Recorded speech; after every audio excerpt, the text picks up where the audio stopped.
papers up here. 39 years. We were together in college when we were 5 years old. Alan, thank you very much. At this time, it's my pleasure to introduce the returning board members. I'd like to ask each of them to stand and remain standing until we get the entire board up. Mark Jackmore, Manufacturer Director, Rubbermaid, Winchester, Virginia, who I do not believe is with us this morning. Is he here? No? I know Mr. Taylor Bruce, BSC Director, IH Services, Greenville, South Carolina. Nick Spallone, Distributor Director West, Tahoe Supply Company, Carson City, Nevada. Mauricio Chico Canado, vámonos. Latin American Council Chairman, Distributor Lava Top, Mexico City. Andrew Dunning, European Council Chair, Pneumatic International, Charge Somerset, United Kingdom. Mercer Stanfield, Distributor Director, South, Frame Specialty Supply, Durham, North Carolina. Paul Golden, Director, Canada, Avmore, from Laval, Quebec, Canada. Mr. Ken Bodie, from Kelsan, in Knoxville, Tennessee, home of Rocky Top. John Swigert, our treasurer from Spartan Chemical Company in Maumee, Ohio. Mr. Alan Tomlin, our international director and past president.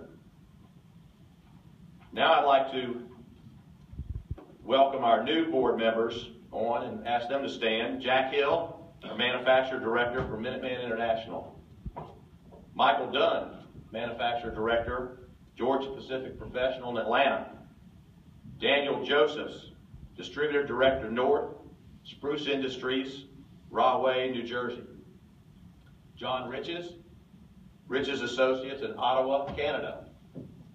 Jeffrey Packey, executive officer, Marsden Holding, Milwaukee, Wisconsin. My friend Richard Rones, vice president, president-elect, Americo Manufacturing, Ackworth, Georgia. Ladies and gentlemen, this is your 2016 board.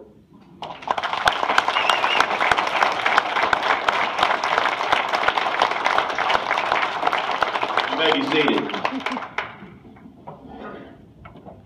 Good morning, everyone. Good morning.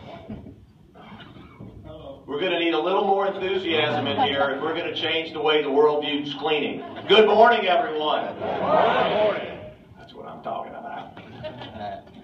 I was reading in a business journal the other day about trade associations, and I read a little funny vignette. It said that the leadership in trade associations needs to be changed regularly. In fact, it said trade association presidents and diapers should be changed regularly, and for the same reason. It's my honor and privilege to accept the gavel this morning from Alan. There's a lot of people that have helped me get up to this podium today, and I just want to thank a few of them. First and foremost, I want to thank all my great associates at Sykes Paper. There are 9 of them sitting out here today.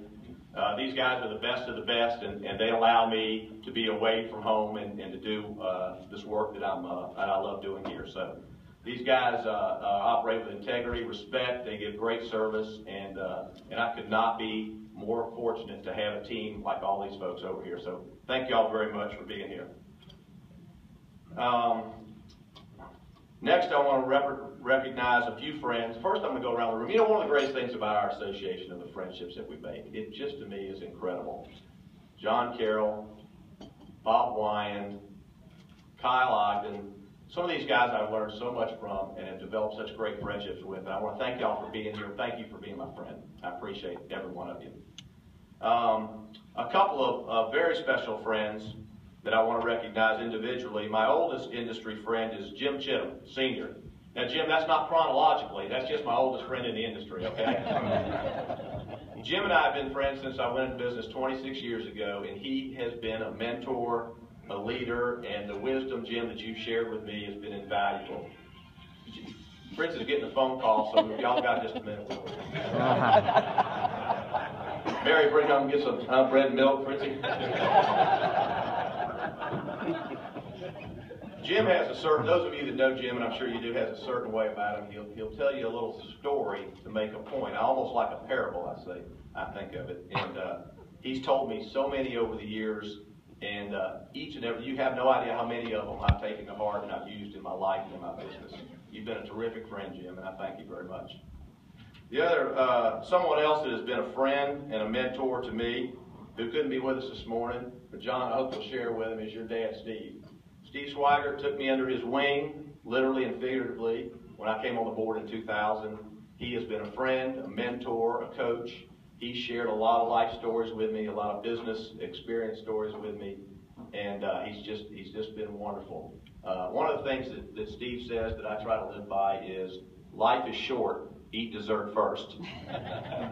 So remember that. Someone else that I didn't thank when I stood up here, but it was on my notes to do so, and I'm going to do it now, is this cat right here, Alan Tomlin.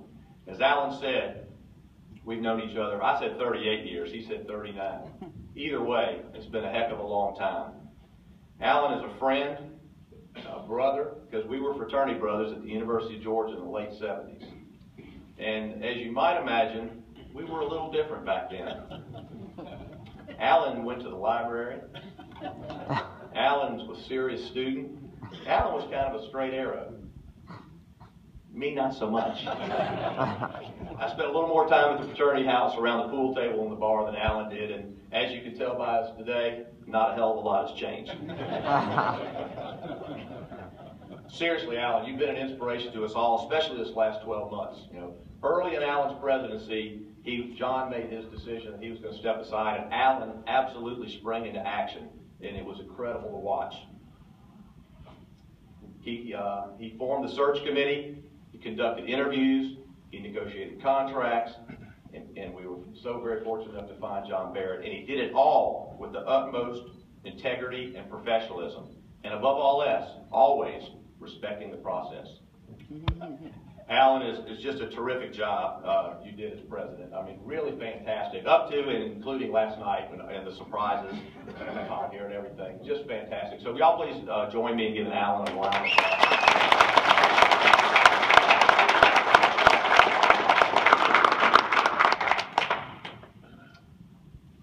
Lest ye thinks I have made a most egregious error, please be assured that I have not. Elizabeth, thank you. She hates it when I draw attention to her. I want to hear about this for a while. But thank you very much, A, for marrying me, B, for being here, and C, for supporting me. You know, without they say that the successful men have a woman behind them or whatever.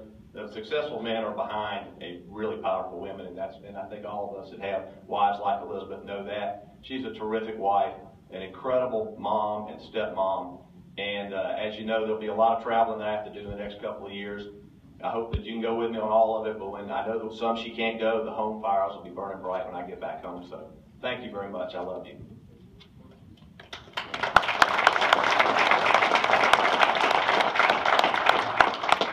Now I'm going to tell a little story. You know, as I've gotten older, I find that I'm starting to tell stories to make points. And I don't know, Jim, maybe I got that from you. Or maybe I got that somewhere else. I'm not sure. But anyway, sometimes if you tell a story, you can make a good point. 9 years ago, I hired a gentleman over here named Greg Truitt to come in and run my business for me. And he was qualified. I knew he was the right guy. I gave Greg the corner office with the private bath, and I moved way down the hall into a little windowless, almost cubicle. But every day I got up and I came to work, and I said hello to everyone, and then I went to my little office. And about 3 weeks later, my oldest associate, my very good friend, my favorite Democrat, Tom Carter, sitting right here on the front row, comes up and he stands in front of my door in my office, and he looks in, and he's just staring at me. So I stare back at him for a while. All right, Tommy, what's on your mind? He says, Dave, what are you doing here? In my own understated way, I said, Tom, did you happen to notice the name on the building when you drove up? I got all that, Dave. He said, but let me tell you something. He said, you've got a great staff in place. You have hired an excellent leader. You've set the vision and the strategy. He said, you're casting a big shadow around here. Get the heck out of the building and let the guy do his job. Wow. That rocked me. I mean, I've been coming in for 18 years, opening and closing the doors. This is my place, right? And here I got that kind of advice. I sat there for a long time thinking about it. Slowly, I packed up all my stuff, put it in my bag, I got in my car, and I drove away. Now, some of you might be saying, why is he telling us this story? But I think Mr. Chittum and a few others probably figured out what I'm doing. I think it's an analogy to what we do as a board relative to our relationship with the staff. Okay? We're responsible for strategic oversight, for governance, setting the plan, and then it's our job to get the heck out of the way and let them execute. And so that's what we're going to do under the leadership, of course, of Mr. John Barrett. So, Tommy, thank you for that advice. Greg and I were liberated. Our company is significantly, profoundly, exponentially bigger because of Mr. Truitt's leadership, and it was great. And I've got, look at all these pages. I didn't read anything. I don't know where the hell this all happened. I'm going to leave you all with a couple of quotes. One of which I got from my friend over here, Mr. Chittum. He told me what Henry Ford said, and boy, I got to tell you, my son, who played football, basketball, baseball, now plays golf, if I just say Henry Ford, he gets close to throwing up, because I have said this so many times. Now I just look at him and say, HF, and he goes, damn, for the love of God, stop. Henry Ford said, whether you think you can or you think you can't, you're right. That's pretty good. Calvin Coolidge said, nothing in the world can take the place of persistence. Talent will not. There's nothing more common than unsuccessful men with talent. Genius will not. Unrewarded genius is almost a proverb. And education will not. The world is full of educated derelicts. These are two of my favorite quotes. So when we leave this room today, let's leave here imbued with persistence and determination and thinking, as Ford said, that we can, in fact, change the way the world views cleaning. Thank you very much for being here. Enjoy the rest of the show. This meeting is adjourned.